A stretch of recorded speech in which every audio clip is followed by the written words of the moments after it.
Si je vous demande si vous connaissez le cinéma australien, vous allez probablement me répondre oui, oui un petit peu. À part quelques films célèbres, ce que l'on connaît souvent du cinéma australien, ce sont surtout ses acteurs ou ses réalisateurs, vu qu'un certain nombre de stars locales ont été repérées puis récupérées par Hollywood pour ensuite connaître une célébrité mondiale.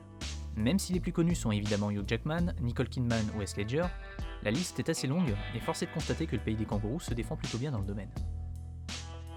Je la laisse encore un peu à l'écran, juste pour le plaisir. Et hop, voilà.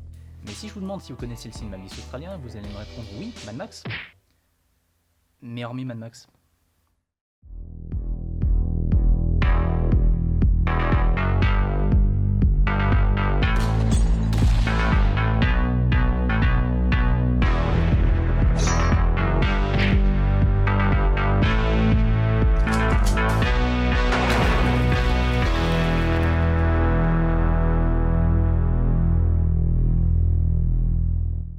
Jusqu'à la fin des années 60, le cinéma australien peinait un peu à exister. Ces films étaient majoritairement des coproductions et ne traversaient que rarement les frontières. Jusqu'à ce qu'un beau jour, les premiers ministres John Gorton et Gough Whitlam décident qu'il était temps de changer tout ça et de doter le pays d'un cinéma digne de ce nom. Des fonds gouvernementaux furent donc alloués pour tourner des films avec une vraie identité australienne, et à partir de là, c'est toute une nouvelle génération qui déboula sur le devant de la scène. La nouvelle vague australienne venait de naître, et avec elle plusieurs chefs-d'œuvre et petits films cultes. On peut notamment citer Walkabout de Nicholas Roeg, film étrange et fascinant sur deux enfants anglais qui se retrouvent coincés dans le bush en compagnie d'un aborigène qui effectue un voyage initiatique rituel. Ce film précurseur lancera la carrière du comédien David Gulpilil et mettra surtout en lumière la culture aborigène qui de toute façon n'est jamais vraiment très loin dès que l'on parle de cinéma australien. Il y a aussi tous les premiers films de Peter Weir, avant que lui aussi ne parte pour Hollywood, comme Les voitures qui ont mangé Paris, Le plombier, La dernière vague ou le sublime Pique-nique à Anguin Rock, ce dernier étant considéré par beaucoup comme l'un des plus grands films australiens jamais tournés. Mais parallèlement à cette nouvelle vague, il y avait aussi une partie des Australiens qui ne se reconnaissaient pas dans ces films sérieux et pour certains un peu autorisants. Et lorsqu'en 1971 la classification R fut créée, beaucoup de réalisateurs se sont lancés dans l'aventure avec pour but de proposer du fun et au passage de ruer un peu dans les brancards. Ce fut donc le début d'une période géniale qui allait se prolonger jusque dans les années 80 et le déclenchement de toute une série de films bis complètement allumés, le cinéma d'exploitation australien, l'Exploitation.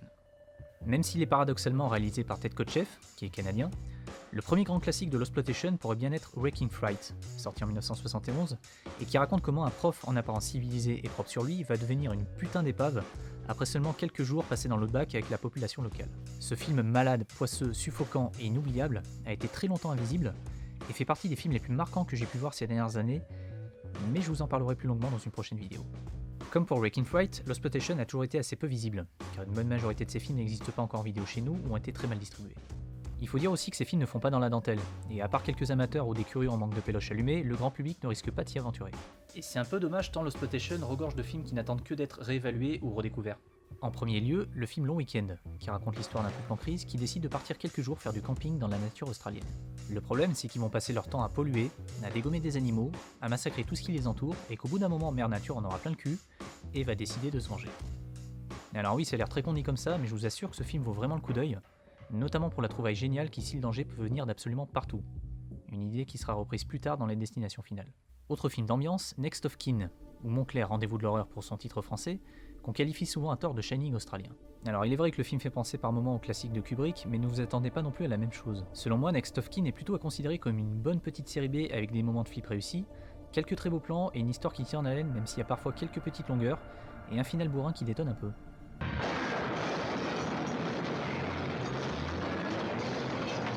Pour finir avec les films d'angoisse, on peut aussi citer rapidement Patrick, sorte de variation de Carrie dans lequel un malade paralysé va se venger de son entourage via ses pouvoirs télépathiques, Razorback, une histoire de sanglier géant pas content, ou encore le bien sale mais presque introuvable Night of Fear.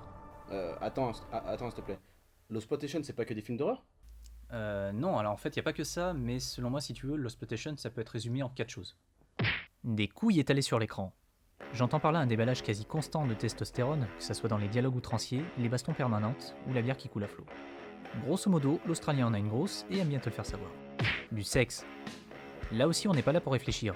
N'importe quel prétexte est bon pour foutre des boobs à tous les étages, et les femmes ne restent jamais habillées très longtemps dans ces films. Leur rôle n'est pas très enviable non plus, étant donné qu'elles incarnent souvent soit une victime, soit une fille facile, soit les deux. Après, heureusement, il y a quand même des exceptions. De la violence outrancière. Ici, quand ça bastonne, ça fait pas semblant.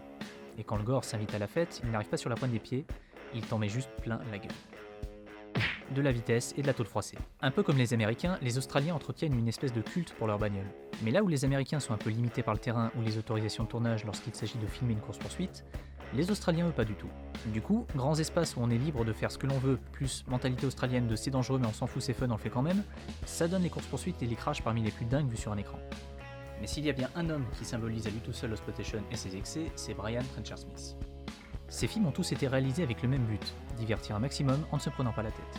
Le bonhomme a démarré avec The Stuntman, qui n'est pas vraiment un film mais plutôt un mini-documentaire sur les cascades et la façon dont elles sont conçues. Et parmi les cascadeurs se trouve l'un des plus grands tarés que la Terre ait jamais porté, et accessoirement l'un de mes héros, Grant Page. Si vous étiez persuadé que Jackie Chan était le plus grand casse-cou de l'histoire du cinéma, préparez-vous à réviser un peu votre jugement. Grant Page est un pur malade mental. C'est le genre de type qui saute du haut d'une falaise en torche humaine pour finir par faire un plat du dos à l'arrivée. Ou alors qui va se retrouver au-dessus du vide sans aucune sécurité sans que ça ne l'inquiète plus que ça. Ou qui va passer à travers le pare-brise d'une bagnole en torche humaine. Il aime bien les torches humaines. Bref, Grant Page est dingue et c'est juste un miracle que ce type soit encore en vie de nos jours. Après The Stuntman, Page et Trenchard-Smith vont collaborer sur plusieurs films, notamment sur L'Homme d'Hong Kong, une bonne petite série B où ça bastonne pas mal, avec l'ancien 007 Georges Lazenby en torche humaine, décidément, mais aussi sur Death Cheaters et Stunt Rock, deux films loin d'être indispensables mais aux cascades impressionnantes. Après le film de référence de Brian Trenchard-Smith reste à mes yeux Torque et Shoot, qu'on a traduit en France par Les Traqués de l'an 2000. Logique. L'histoire se passe dans le futur, sous un régime totalitaire, et en suit les aventures de prisonniers jugés déviants ou dangereux, qui vont tenter de survivre dans ce qui s'apparente à un camp de redressement. Le directeur sadique va ensuite leur proposer un jeu, une chasse à l'homme dans la forêt autour du camp, où s'ils parviennent à survivre, les prisonniers pourront retrouver leur liberté pour de bon. Alors évidemment le scénario ne va pas chercher bien loin, et tout ici n'est qu'un prétexte pour filmer de la baston et de l'action non-stop. Pour dire, il y a même une espèce de loup-garou dans ce film de dingue. Au point où on en est de toute façon... Mais au final, ça fonctionne plutôt bien. On est face à une espèce de Hunger Games avant l'heure où il se passerait enfin quelque chose d'intéressant. Et au passage, la légende veut même que de vraies balles aient été utilisées sur le tournage, mais Trenchard-Smith affirme ne pas être au courant. Bon, forcément, on ne peut pas parler d'Exploitation sans évoquer le film culte de ce courant qui est Mad Max. Parce que oui, jeune né dans les années 2000, Mad Max, ça n'est pas que le monument sorti en 2015 avec Tom Hardy et Charlize Theron. Putain, ce film... C'est aussi et surtout une trilogie démarrée en 1979 par George Miller. Le premier est un film de vengeance classique. Max est un policier chargé d'arrêter les dingues sur les routes, qui va devenir cinglé lorsque sa femme et son enfant vont se faire assassiner par un gang. Il va ensuite les traquer et les éliminer.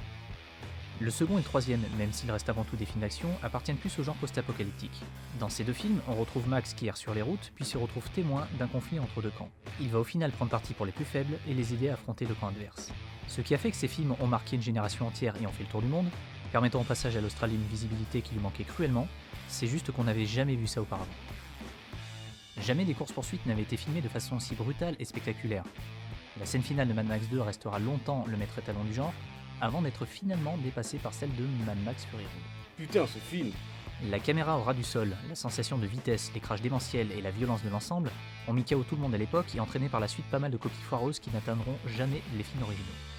Pour dire, on a même eu droit à un Mad Max français tout pourri en 1987 avec Johnny Hallyday, et ça s'appelait Terminus.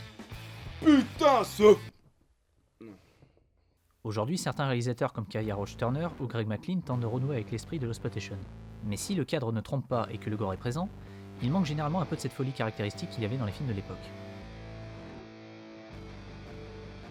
Alors bien sûr, ce rapide tour d'horizon est loin d'être exhaustif, il reste encore pas mal de films allumés que je n'ai pas évoqués ici.